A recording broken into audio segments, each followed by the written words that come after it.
क्या आप एक बिजनेस ओनर हैं? क्या आपको पता है कि जीएसटी का एक नियम आपके 5,000 रुपया के माल पर भी लाखों का पेनाल्टी लगवा सकता है? अगर आप आज भी 50,000 रुपये के लिमिट के भरोसे हैं तो रुकिए, आज मैं आपको बताता हूँ जीएसटी का एक हिडन रूल जो हर व्यापारी के लिए जानना अति आवश्यक है। ज्यादातर व्यापारी ये सोचते हैं कि 50,000 रुपये से कम का माल है तो ई-वे बिल क्या बनाना है, इसकी क्या जरूरत। लेकिन जब सड़क पर जीएसटी के अधिकारी आपको रोकते हैं, आपकी गाड़ी को रोका जाता है और आपके पास पक्का टैक्स इनवॉइस नहीं है, तब ये 50,000 रुपये का लिमिट काम नहीं आता। और यहाँ पे शुरू होता है जीएसटी का रूल 55 का खेल। नियम बड़ा साफ है, अगर आपने टैक्स इनवॉइस काटा है तो फिर लिमिट को देखिए, यानी कि 50,000 रुपये का लिमिट। लेकिन अगर माल आपका बिना बिके हुए जा रहा है, या जैसे अप्रूवल के लिए या फिर स्टॉक ट्रांसफर के लिए या फिर कोई जॉब वर्क के लिए, इसके लिए आप क्या करते हैं? आप डिलीवरी चालान बनाते हैं। तो याद रखिए, जीएसटी का रूल 55 ये कहता है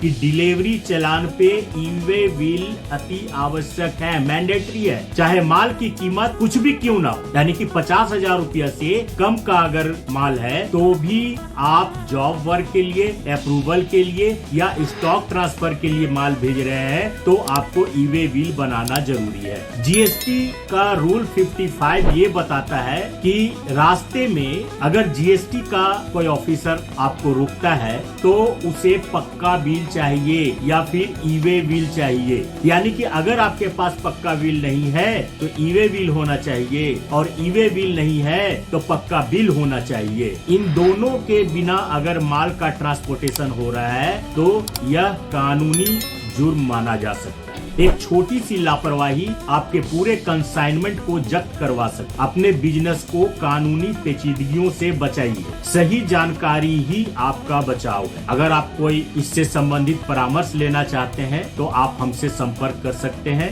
इस वीडियो को हर व्यापारी भाइयों तक पहुंचाएं। धन्यवाद।